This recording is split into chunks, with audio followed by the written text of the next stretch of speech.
Hello. आज हम आपके लिए लेकर आए हैं 12th फिजिक्स का जो चैप्टर नंबर 3 है, Wheatstone bridge resistance of a wire हम किस तरह से निकालते हैं। आई एम राजेंद्र कुमार और आप देख रहे हैं आपका अपना चैनल physics.edu.rajendra। तो बने रहिए हमारे साथ, हम आपका डाउट जल्दी क्लियर कर देंगे कि व्हीटस्टोन ब्रिज क्या होता है। देखिए, व्हीटस्टोन ब्रिज करने से पहले हमें जो है इम्पोर्टेंट पॉइंट क्या है, हमारे पास जो किरचॉफ्स लॉ है उसका जो हमारा टॉपिक है वो बिल्कुल क्लियर होना चाहिए।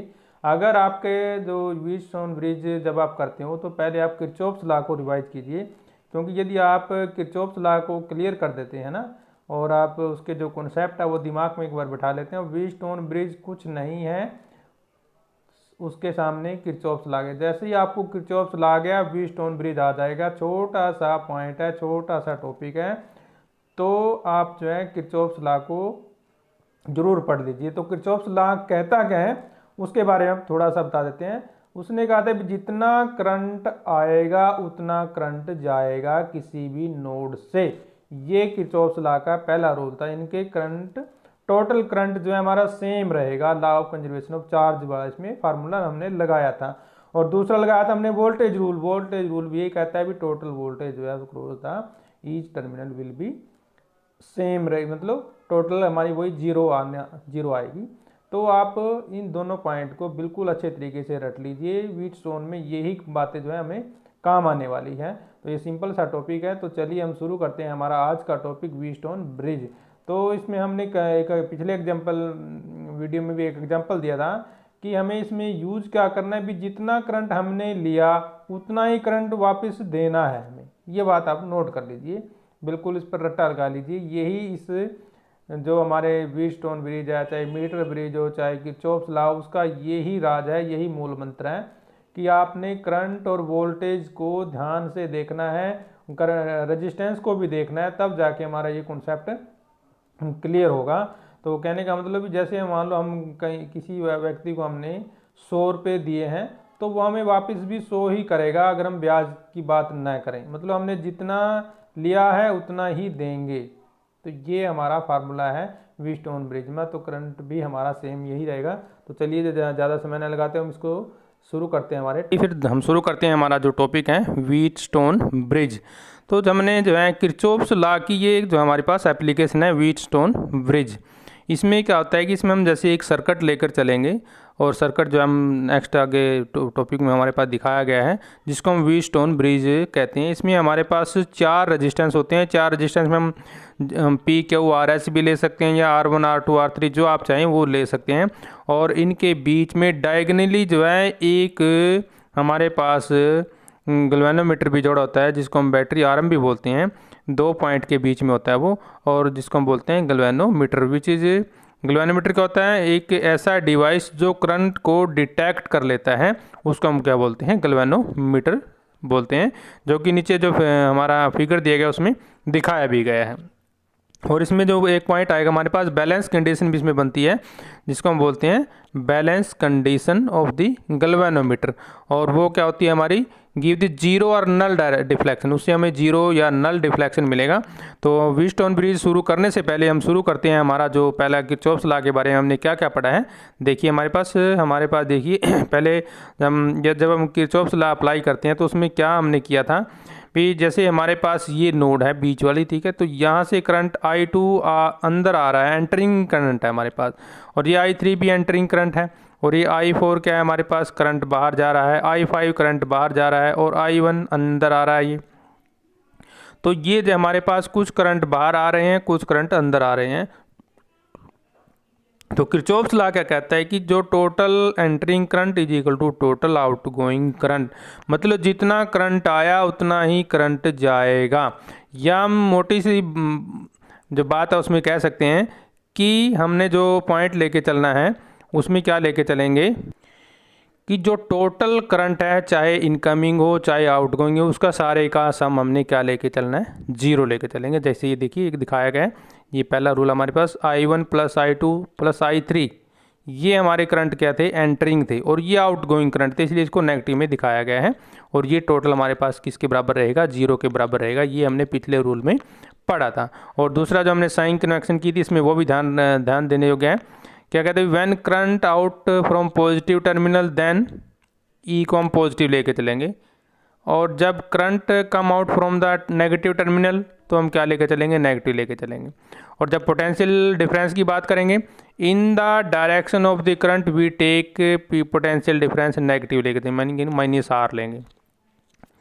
और यदि हम उसको अपोजिट डायरेक्शन में लेके चलते हैं तो current we take as potential difference positive लेकर चलेंगे। ये था हमारे पास किरचॉफ्स लॉ के बारे में जब हमने पढ़ा था। तो ये आपके जो है पक्का याद होना चाहिए, बिल्कुल भूलना नहीं है, तभी आप हमारा ये चैप्टर कंप्लीट कर पाएंगे। तो अब देखिए हम व्हीटस्टोन ब्रिज क्या होता है। सिंपली वही हमारा किरचॉफ्स लॉ की ये एक एप्लीकेशन है, पहले भी हम बता चुके हैं। तो ये एक ऐसा डिवाइस होता है जिसका हम यूज़ करते हैं measurement of minimum resistance with the help of comparison method known as Wheatstone bridge. तो हम इसमें रेजिस्टेंस मेजर करते हैं और इसकी वैल्यू क्या है, value of unknown resistance is determined by comparing it with known resistance.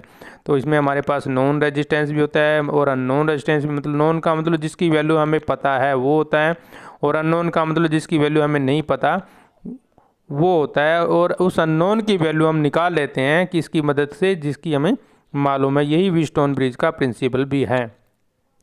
Wheatstone bridge works on the principle of null deflection. Null deflection का मतलब वो जब हमारे पास करंट नहीं होगा तो उसको हम क्या बोलते हैं, नल डिफ्लेक्शन बोलते हैं। यानी कि the ratio of their resistance R equal, भी उनकी जो रेजिस्टेंस की रेशो है वो इक्वल होगी, and no current flow through the galvanometer. ये है, इसको बोलते हैं नल डिफ्लेक्शन। नल डिफ्लेक्शन का मतलब जो उनकी रेशो है रेजिस्टेंस की वो सेम रहेगी। जैसे हमारे पास 4 रेजिस्टेंस है ना, तो उनकी रेशो क्या रहेगी, इक्वल रहेगी, और जो करंट है उसमें नहीं होगा गैल्वेनोमीटर में। तो bridge is very reliable and give an accurate result, इसलिए हम इसका यूज़ करते हैं क्योंकि ये बिल्कुल एक्यूरेट रिजल्ट देता है हमारे पास करंट के बारे में, रेजिस्टेंस के बारे में। अब इसका प्रिंसिपल देख लीजिए क्या है। Wheatstone bridge works on the principle of null deflection, अभी मैंने बात की है। ये एक नल डिफ्लेक्शन के ऊपर काम करता है जिसमें जो रेशो होता है रेजिस्टेंस का वो बराबर होता है और उसमें कोई करंट फ्लो नहीं करता। यही इसका प्रिंसिपल है हमारे पास। और no current flow through the circuit under normal condition. The bridge is unbalanced condition where current flow through the galvanometer. ये नॉर्मल कंडीशन दी गई है इसकी हमारे पास। तो इसलिए हम कहते हैं कि the bridge is said to be in balance condition when no current flow. ये ध्यान रखिए, ये पॉइंट इंपॉर्टेंट है इसमें। The bridge is said to be in balance condition when no current flow through the galvanometer. This condition can be achieved by adjusting the known resistance and variable resistance। तो metre bridge की हम जो है construction के बारे में अगले topic में पढ़ेंगे। हम पहले अभी व्हीटस्टोन ब्रिज के बारे में ही पढ़ते हैं। तो कंपोनेंट क्या है व्हीटस्टोन ब्रिज के, देखिए number 1, A register with an unknown resistance value. ठीक है, पहले पॉइंट ये हमारा एक रजिस्टर होगा जिसका रेजिस्टेंस हमें नहीं पता। ये इसके कंपोनेंट है, ध्यान से नोट कर लीजिए इसको। दूसरा कंपोनेंट क्या है हमारे पास, 2 रजिस्टर हैं जिसको हम जानते हैं, जिसकी वैल्यू रेजिस्टेंस की वैल्यू हमें पता है। और तीसरा एक हमारे पास वेरिएबल रजिस्टर है जिसको हम कम ज़्यादा कर सकते हैं, जिसको हम रियोस्टेट भी बोलते हैं। क्या बोलते हैं, रियोस्टेट भी बोलते हैं। और कई बार हम प्रीसेट कोड वर्क भी हम कर सकते हैं इसके लिए। एक हमारे पास वोल्टेज होना चाहिए, डीसी सोर्स होना चाहिए। एक हमारे पास गैल्वेनोमीटर होना चाहिए जो हमारा क्या दिखाएगा, वोल्टेज डिफरेंस और द फ्लो ऑफ करंट हमारे पास दिखाएगा। और कनेक्टिंग वायर हमें चाहिए। ये हो गया हमें व्हीटस्टोन ब्रिज जब हमें कनेक्ट करना है उसके लिए जो जो कंपोनेंट हो सकते हैं। अब वो इसकी वर्किंग कैसे है गैल्वेनोमीटर की, देखिए। The bridge is a balance condition when no current flow through the coil और potential difference across the galvanometer 0। तो ये पॉइंट ही बार बार आ रहा है, इसको एक ही बार में आप रट्टा मार लीजिए कि ब्रिज जो है वो बैलेंस कंडीशन में होगा। कब, जब उसमें करंट नहीं है, करंट नहीं है तो वोल्टेज भी नहीं है। ये बात आप गांठ बांध लीजिए। This condition occur when potential difference across A and B and A to D are equal. मतलब हमने पॉइंट लिए, अभी उसमें ग्राफ में देखेंगे उसमें आपको क्लियर हो जाएगा। And the potential difference between across the, जो पॉइंट हमारे पास दिए गए हैं उसके बीच में सेम रहेगा। अब इसमें कहता है भी the current enters into the galvanometer and divide into current I1 N2 and there magnitude remain same. तो ये फॉलोइंग कंडीशन हमारे पास जो दी गई है, किस तरह से इसको जोड़ा गया, देखिए ध्यान से देखिए। ये बीच में क्या जोड़ा गया है, गैल्वेनोमीटर जोड़ा गया है। देखिए ये क्या है, एक गैल्वेनोमीटर है जो डिफ्लेक्शन शो करता है। ये ए पार्ट हो गया हमारे पास, ऊपर देखिए ये बी, और इधर हमारे राइट साइड में सी, और नीचे डी। ये 4 पॉइंट हमने जोड़ दिए इसके अंदर। और करंट इसमें से पास करा है, पहले में से I1, इसकी करंट की डायरेक्शन इधर है, और इधर गया, इधर करंट की डायरेक्शन इधर है, और इधर से ये करंट की डायरेक्शन, इधर से ये करंट की डायरेक्शन। तो ये देखिए नीचे से हमारे पास एक वोल्ट सोर्स है, हमारे पास वोल्टेज का सोर्स है जो बैटरी EMF जिसको हम बोलते हैं। ये 4 रेजिस्टेंस दिए गए हैं, R नीचे जैसे ये देखिए हमारे पास क्या है, R और S है। ये एक रेजिस्टेंस ये हो गया, दूसरा रेजिस्टेंस ये हो गया, और दूसरा हमारे पास P और Q रेजिस्टेंस हो गया, देखिए ध्यान से। तो ये हमारे पास 4 रेजिस्टेंस जोड़े गए हैं। अब हमारे पास जो बैलेंस कंडीशन क्या है, ये देखिए ये वाली I1P = I2R। जितना करंट गया उतना करंट आया, जितनी वोल्टेज दी उतनी वोल्टेज ली, बस वो फार्मूला हमारा चलेगा। यानी कि हमारे पास V = IR होता है ना, V = क्या आता है, IR। ये वही फार्मूला है, V = IR। पहले हमने एक लूप में लगाना है, फिर दूसरे लूप में लगाना है।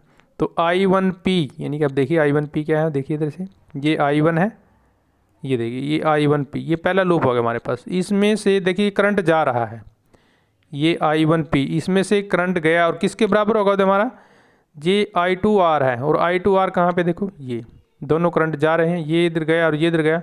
इनका मतलब ये करंट और ये करंट, क्योंकि ये देखिए हमारे पास जंक्शन बनता है, एक रूल बनता है जिसमें इधर से करंट आ रहा है, इधर से करंट आ रहा है, ये आधा करंट इधर चला गया, इधर मतलब दोनों साइड में करंट बराबर हो गया ना। दोनों साइड ये करंट हमारे पास इस साइड से आ रहा है, क्योंकि हमने ये नीचे बैटरी जोड़ी गई है। तो ये 2 पार्ट में डिवाइड हो गया, I1 और I2। ये कितने पार्ट में डिवाइड हो गया, इक्वल पार्ट में डिवाइड हो गया I1 और I2। इसलिए हम लेते हैं I1P = I2R, या दोनों का सम 0 लेंगे, बात वही है हमारे पास। तो ये इक्वेशन 1 बन जाती है। अब देखिए ये किस तरह से काम करते हैं। अब जब हमारे पास बैलेंस कंडीशन किस तरह से एक्सप्रेस करते हैं, मतलब पहला करंट और तीसरा करंट बराबर होगा, यानी कि E/P + Q, E/P + Q, वही हमने करंट का फार्मूला लगाना है इसमें।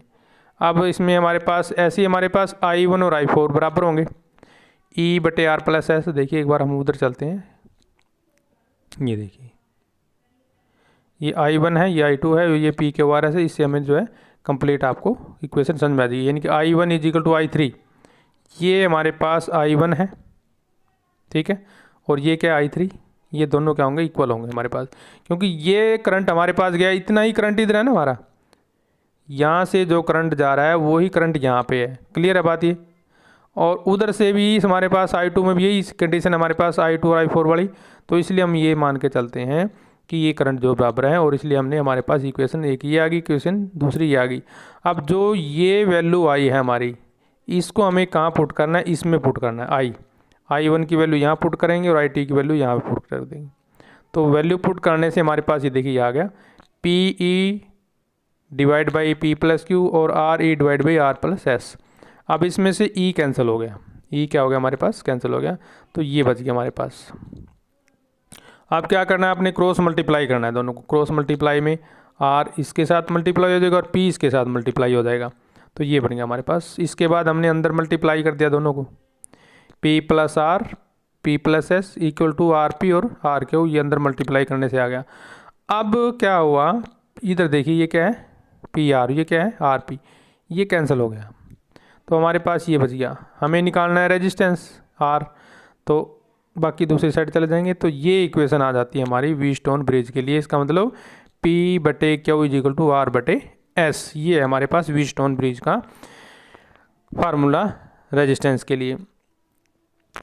ए resistance wire is introduced in the gap between S and the resistance box between R. One end of the galvanometer is connected to the terminal D is just and the, ये हमारे पास इसकी working हो गई जिस तरह से हमने पहले उसमें समझाया, बिल्कुल वही तरीका, वही फार्मूला है हमारे पास। ये देखिए बीच में लिखना से गैल्वेनोमीटर जोड़ा गया है, 4 रेजिस्टेंस होते हैं हमारे पास PQRS और बैटरी से जोड़ा गया है। ये प्रोसीजर हमने लिखना है अगर एग्ज़ाम में आता है तो। देखिए गैल्वेनोमीटर को हम दूसरे तरीके से भी हम समझ सकते हैं। किस तरह समझ सकते हैं, ये क्वेश्चन इस तरह से, एग्जाम में क्वेश्चन इस तरह से define condition balance condition of Wheatstone bridge या discuss the circuit diagram of Wheatstone bridge using Kirchhoff's law, balance condition ज्ञात कीजिए। तो बैलेंस कंडीशन हम किस तरह से निकालते हैं, एक बार दोबारा रिवाइज कर देते हैं। सर्किट डायग्राम ये दिया गया है, देखिए हमारे पास इस सर्किट के हिसाब से हम किस तरह से कंप्लीट करेंगे। देखिए ध्यान से, यहाँ से शुरू करते हैं हम। वो वाला पॉइंट आप रहने दीजिए क्योंकि उसमें हमने सिर्फ इसको जोड़ के ही दिखाया है अभी किस तरह से जोड़ा गया है, गैल्वेनोमीटर जोड़ा गया। सेम वही पॉइंट हमारे पास, इसको दूसरे तरीके से करने का तरीका क्या है, देखिए अप्लाइंग किरचॉफ्स लॉ एट ए। यहाँ पे किरचॉफ्स लॉ लगाएंगे हम पहले पॉइंट पे। किस पे लगाएंगे, ए पे लगाते हैं। तो ए पे क्या हो गया, अभी जितना करंट आया, ये आई करंट आ रहा है ना, यहाँ से करंट आया और 2 पार्ट में बट गया, तो इनका तीनों का टोटल क्या होगा, 0। यानी कि I1 ये हो गया ना, देखिए I-1 - I2 बराबर 0। यानी कि जो करंट आई है I1 + I2 हो जाएगा। ये हो गया हमारे पास जंक्शन ए के ऊपर। ये जंक्शन ए की बात करें। अब करते हैं हम जो हमारा लूप है ABDA, ABDA, ये कंप्लीट के ऊपर हो जाएगा हमारे पास -I1P। अब हम क्या रूल, दूसरा रूल लगा रहे हैं। पहले हमने पहला रूल लगाया, दूसरा रूल लगाते हैं तो वोल्टेज जो है सेम होती है, जितनी आएगी उतनी ही जाएगी। -I1P, क्योंकि करंट की डायरेक्शन हमारी कैसी है, दी गई है जैसे हमारे पास। तो ये आ गया हमारे पास -I1P + I2R, क्योंकि इनकी दोनों की डायरेक्शन अलग अलग अपोजिट है। तो एक प्लस में आएगा, एक माइनस में आएगा। आप एक को प्लस मान लो तो दूसरे को नेगेटिव मान लो, बस इसमें यही फार्मूला है, अपने ज़्यादा घबराने की जरूरत नहीं है अगर डायरेक्शन चेंज होती है। अब इसी तरह से हम जो दूसरी लूप है हमारे पास ये वाली, इसमें भी लगाते हैं BCDB में। ये हमारे पास BCDB में लगाते हैं। तो इसमें भी वही हमारे पास I1Q, देखिए I1Q, इसमें भी जो है करंट की डायरेक्शन अलग अलग है। तो एक को प्लस एक को माइनस ले लेंगे तो दोनों क्या आ जाएंगे, बराबर हमारे पास आ जाएंगे। अब क्या करना है, जो इक्वेशन नंबर सेकंड है उसको जो है थर्ड से डिवाइड कर देना है। तो डिवाइड करने से हमारा सीधा आ गया। ये भी बिल्कुल आसान है, इस तरीके से भी आप इसको सॉल्यूशन में ले सकते हो। आप करते हैं बैलेंस कंडीशन के बारे में हमारा हो गया। प्रिकॉशन क्या करनी है इसमें, null point should lie in the middle of the wire. जो हमारे पास वायर है नल पॉइंट उसके बीच में रहना चाहिए, ठीक है। दूसरा, the current should not allowed to flow in the wire for a long time else the wire will get damaged. मतलब ज़्यादा देर हमने करंट नहीं पास करना, नहीं तो वो डैमेज हो जाएगी। लिमिटेशन क्या है इसकी देखना, Wheatstone bridge also has some limitation. क्या क्या है, Wheatstone bridge fails if it is not in balance condition में नहीं है तो ये फेल हो जाएगा। It is able to produce result from the few ohms, और ये कम ही ओम का रिजल्ट देता है, और थोड़ा ज़्यादा लग गए हैं तो मेगा ओम में भी आ सकता है हमारे पास। सम पर्सनल एरर में होकर, कुछ पर्सनल एरर भी आ सकते हैं, जैसे हैंडलिंग आपको नहीं आती। व्हीटस्टोन ब्रिज में also get affected in if galvanometer is not good quality का अच्छा गैल्वेनोमीटर नहीं है। तो ये है इसकी प्रिकॉशन हमारे पास। आप करते हैं advantage disadvantage. The main advantage of Wheatstone bridge is that it can be easily interfaced into various combination. इसके कम्बिनेशन बनाए जा सकते हैं। और नेक्स्ट क्या है हमारे पास, Wheatstone bridge is traditionally called ohm meter age. इसका मतलब क्या है, there measuring bridge of resistance and are also accurate and precise. बहुत ही अच्छा इंस्ट्रूमेंट है करंट को मापने के लिए, वोल्टेज को मापने के लिए। तो we can measure minute change in bridge even in M ohm. It is very easy to find out unknown resistance as the rest of 3 are easily known. यदि हमें 3 रेजिस्टेंस का पता है तो दूसरे रेजिस्टेंस हम आसानी से निकाल सकते हैं। और डिसएडवांटेज क्या है, it is not precise when it is use to measure the large resistance. के लिए ये एप्लीकेबल नहीं है, हम स्मॉल रेजिस्टेंस इसमें माप सकते हैं। When the large resistance are to be measured, the result are mostly non-linear. Sometimes the value of the resistance degrade depending on the temperature and EMF applied. तो ये थी हमारी कुछ डिसएडवांटेज। तो ये हमारा आज का टॉपिक था 12 फिजिक्स का chapter number 3, Wheatstone bridge resistance of a wire. हम किस तरह से निकालते हैं non resistance of a wire. तो आप देख रहे हैं हमारा और आपका चैनल physics.edu.rajendra। चैनल को लाइक भी कीजिए और सब्सक्राइब भी कीजिए। नेक्स्ट वीडियो लेकर हम जल्दी ही हाजिर होंगे। तब तक के लिए दे दीजिए इजाज़त।